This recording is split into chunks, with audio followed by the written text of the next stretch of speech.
Testing 1, 2, 3. Testing 1, 2, 3. I know it's working. I know it's recording, but I always feel cool doing this because in another life, I probably would have been or I wanted to be like a singer, but I don't have the voice for it. Anyways, got a mic.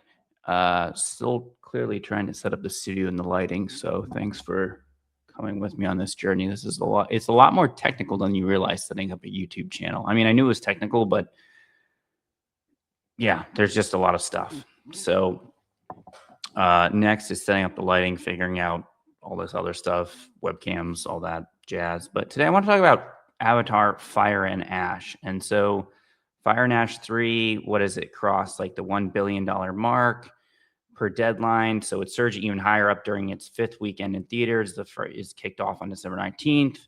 Per deadline, Avatar Fire and Ash 3 is expected to close its 5th weekend in theaters by hitting cumulative box office up $1.3 billion. Now, that's really impressive, and it's clearly doing well. And it beat out 28 days later or years later, The Bone Temple. So a movie I want to see because that actually, I like the 28 years later. I thought that was a really good movie. It's still not doing as well as The Way of Water.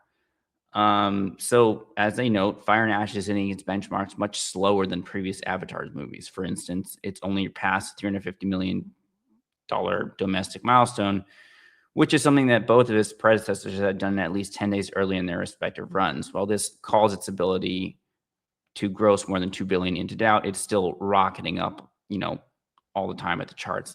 However, I do want to point out that, remember, the original Avatar came out in 2009. And if we Google for inflation, let's see how tickets 2009 versus movie tickets 2025 inflation. I mean, let's have a look at this.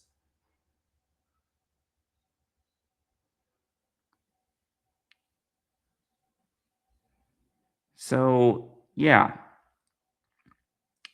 Original movie tickets in 2009, if you can carbon date yourself like me, were $7.50. The average U.S. movie ticket, the average, because I've seen it higher, I live in Florida, I've seen it higher, is $10.50 to $11. For premium tickets, it's often $18 to $25 for 3D IMAX and all that, and that's what you're really going to see in Avatar for Avatar. So $1 billion in 2009 is 133 million tickets sold. $1 billion in 2025 is 90 to 95 million tickets sold. So that's a 30 to 40% difference in actual audience size. I think James Cameron even mentioned, I'm paraphrasing, that there are sequels, but are we necessarily going to get those sequels? I mean, the box office is waning. And I think that's yeah, that happens for trilogies. I mean, that happens, for, I think the third movie usually never does as well as the first two if it's really highly successful. We saw that for The Dark Knight and then The Dark Knight Rises. But I also think there's, movie theater malaise. There's, as I've talked about, there's, Netflix and all that. And I think we're seeing this, in the movie theater industry. This is from April 16th, 2025, but AMC Entertainment previews continued financial malaise. I think I'm pronouncing that word right. So if we look at it, its stock is continuing to plunge. And anecdotally, you can see it, you can hear it from me, but people are filming in movie theaters. These places are empty. So although Avatar is doing really well, it's making money, the faucet is kind of stopping. Now, that being said, I think Avatar is kind of unique in the sense that people are still going, 5th week in a row. And there's been talk of why, and many people probably have better reasons than I do. But I think one of the reasons is at least to me, I see Avatar like a roller coaster ride, like going to an amusement park. For me, when I was a kid, we went to Six Flags and there was this one roller coaster called the Superman. And that was a roller coaster. If you didn't, as soon as it opened, you ran there because otherwise the line would be 2 hours long. And I had ridden the Superman before. It had this ridiculous drop. It was the craziest, biggest roller coaster in the park.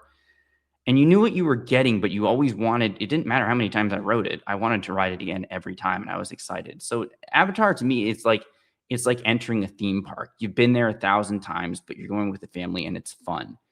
And I don't think other movies have kind of that relationship or those legs with the audience. Even still, stuff is going down. Streaming is going up. Netflix has acquired Warner's, which I don't even know what that's going to do. I think we're going to continue to get tons and tons of quantity. Um, Hopefully, there'll be quality. What will that do to actual cinematic releases? You're still going to have your oddballs. So, like, there's the Christopher Nolan Odyssey. Like, I'm obviously going to see that in theaters. That's going to be awesome. However, I don't know. The entertainment landscape is switching so quickly. Avatar 3, as I said, is doing well. It's surpassing, box office 1 billion, but it's not doing as well as The Way of Water. It's not doing as well as Avatar 1. Inflation is helping it, but even then the numbers don't lie. So it's like, kind of, where do we go from here? And I have a hypothesis. I think we're going to see more. We're always going to have movies, but it seems that more clicks. I know I'm kind of free-forming here. Is this short form content that you're seeing on YouTube and all this stuff, where people are clicking on short form clips from movies or highlights more on YouTube than they're actually watching the movie. And so the studios aren't really getting revenue from that unless they're monetizing their channels. And they're not, for what an average movie, I think I just saw a podcast with Ben Affleck, like, what if you make a $25 million movie, you have to pay $25 million in advertising. And then if you put it in the theater, they're going to take half. So the movie has to make 100 million for you to just break even.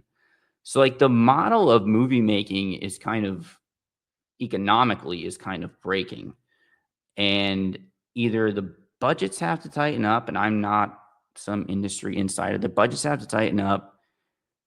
Yeah, we can release it to streaming, but then even still, is that going to be worth the streamers' time? Although Netflix is so big that their revenue is diversified, so maybe that's how it's going to work now, is that the movies themselves aren't really going to make as much money as they used to, but because they're on a streaming platform, it's diversified with so many shows, people are paying a subscription. That's how the entertainment industry is going to make money.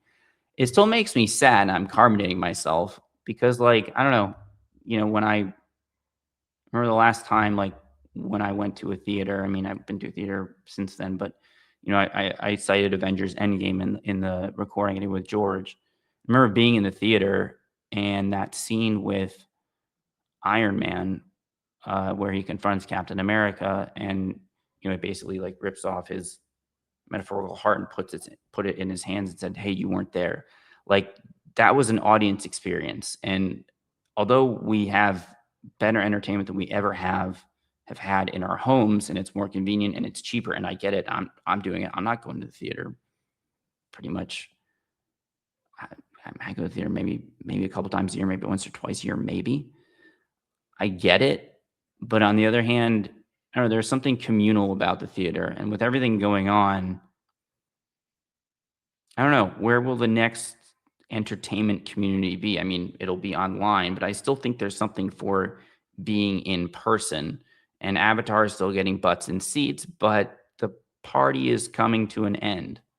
And that's at least what I think. What do you guys think? I've been rambling a bit, but yeah, I don't know. Things are changing. Things are changing fast. I don't know where the entertainment industry is going. The money is slowly going down. Even James Cameron admitted maybe we're not going to get the sequel. Depending on how it does in box office, we'll probably get a sequel. But if the trend keeps going down, that sequel might not make the money back. So maybe the studio's saying, not really. I don't know. And then the overhead AMC has of keeping all their theaters afloat and the 50% take. I don't think the model's sustainable. So how do we change the model and keep it going? Or is streaming now the model, and short form content is now taken over? Let me know what you guys think.